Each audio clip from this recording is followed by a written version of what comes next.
As I was putting together the first part of the lodge in my video software, something very strange and still not explained happened.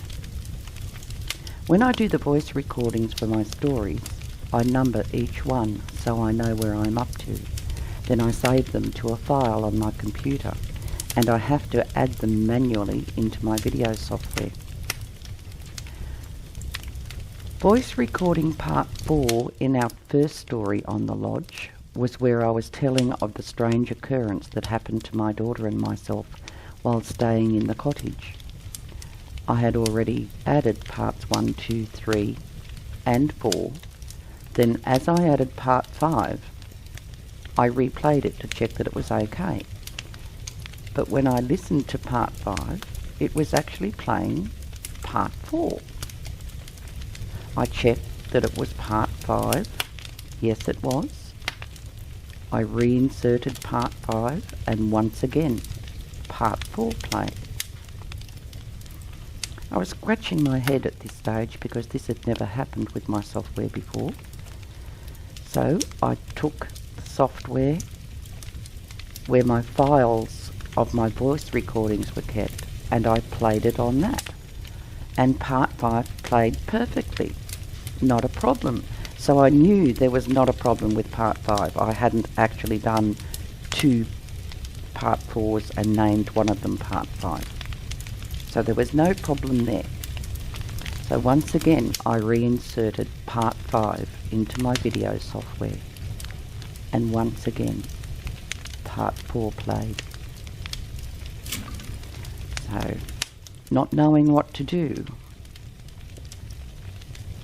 I sat in my chair, and for some reason I felt compelled to speak to the doctor. I felt a little bit foolish, but I also felt that it was the right thing to do. I said to the doctor, "Please accept my apologies if I have relayed any information about you and your home. I'm just going by the history in the book here." I also told him that I have much respect for his work that he did in his lifetime and for the beautiful home he had. While talking to him, I felt a breeze swirling around my body. And no, there was no breeze outside. There was no wind. It was a really lovely, warm, still day. I told him I was honoured to be in his home and that I meant no harm. I thanked him, albeit feeling a little foolish, but I felt I had to do so. I waited about 10 minutes, and I once again reinserted voice recording 5 into my software, and it worked perfectly, just as it always has before. Now, I don't know what happened. To this day, I do not know what happened. I have no answer. But I felt that after speaking to the doctor, I got his nod of approval. Whether that's the truth of the matter, I don't know. I just thought I would pass this on.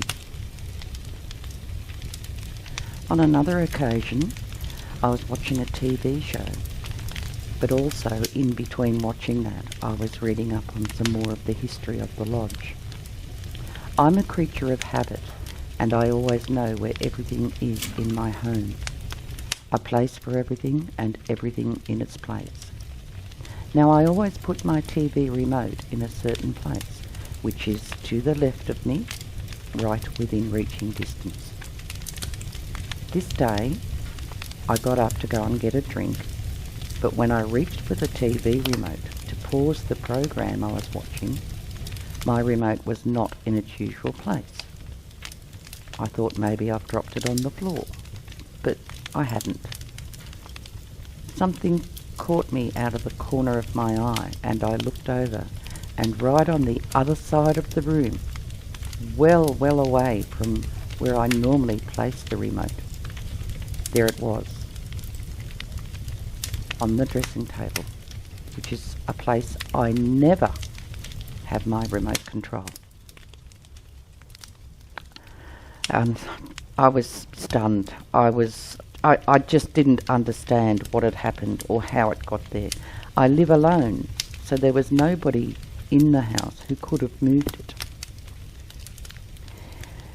Anyway, still shaking my head, I went to reach for the remote so I could pause the TV program. But before I could even touch it, I looked at the TV and it suddenly went on pause without me even touching the remote control. Again, I felt no fear, which is unusual for me. How did my remote get to the other side of the room? How did the TV program pause itself?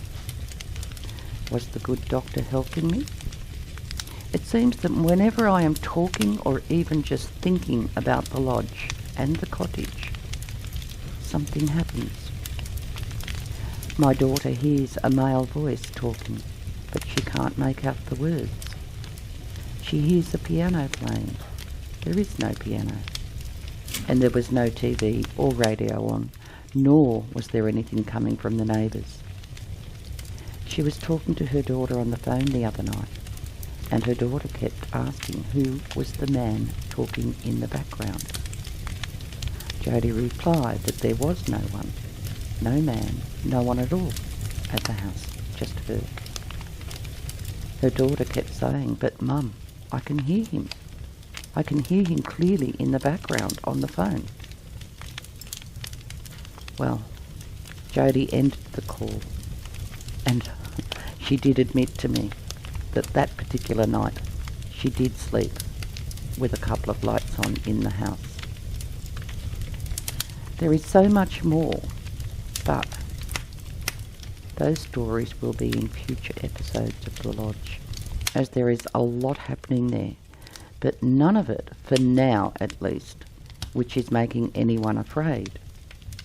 The following story is retold by Arkie, about a very eerie event that happened to a guest who was staying at the lodge not too long ago. And in our next video, there is the story of a medium who had stayed at the lodge only a few nights ago, but left very quickly. She told my daughter she saw things which frightened her, and she raced out that door to stay at another accommodation. But more on that in our next episode of The Lodge.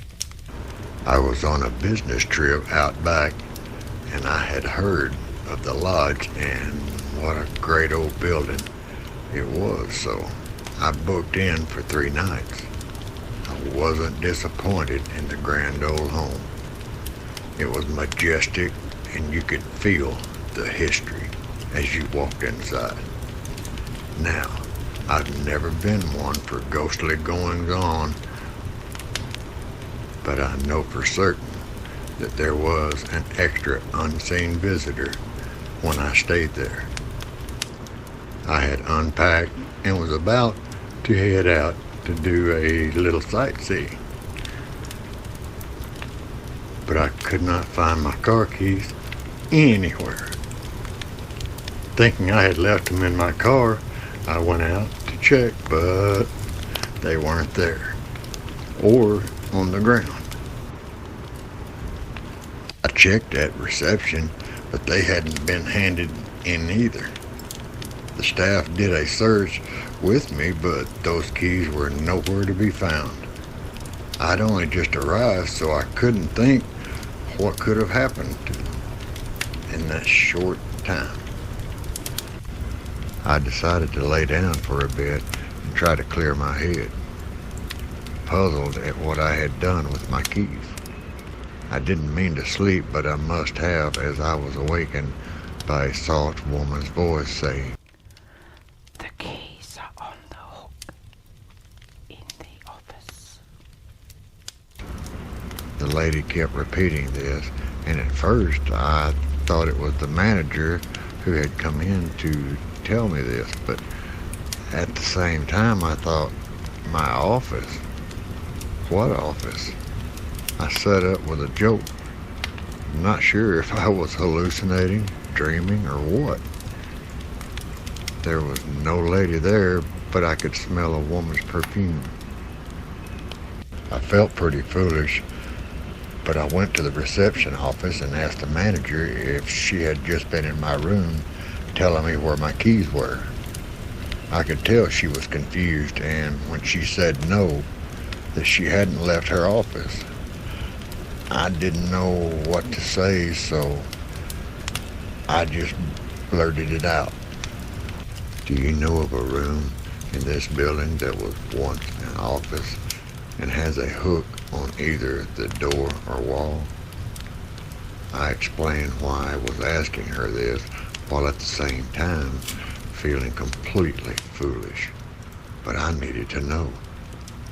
The manager explained she had only been there for a couple of weeks, but had already had some very weird things happen, so my question didn't really surprise her.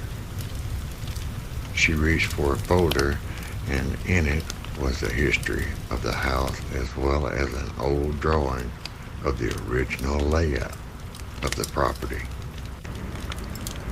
There had been some renovations over the years, rooms added on, etc. But then the manager pointed out a section that had office written on it. She knew that section was now the laundry for the motel.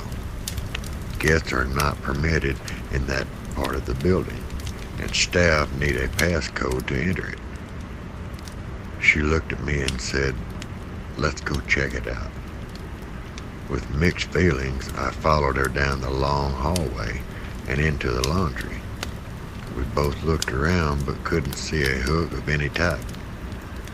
The walls were the original ones with a new extension attached. Feeling disappointed but also relieved we were about to leave when there was a gust of wind out of nowhere.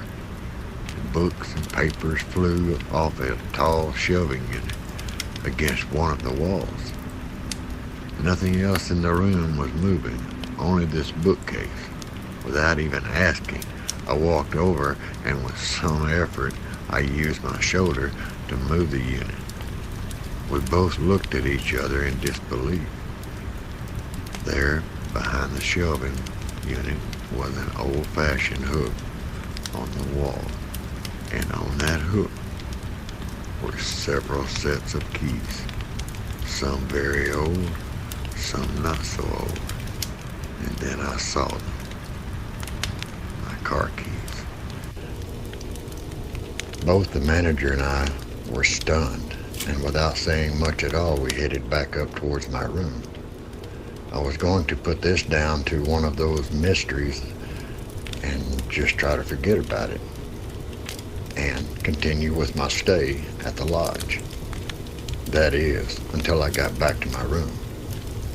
I know I unpacked my bag and hung my clothes up when I first went into my room. But my suitcase was now back on the bed, open, with all my clothes very neatly packed inside. I closed my bag, handed my room key in, and left immediately, although I didn't have any sense of dread or fear. I wasn't prepared to stay around for anything else that may happen. I never forgot about that experience, and may one day I will return.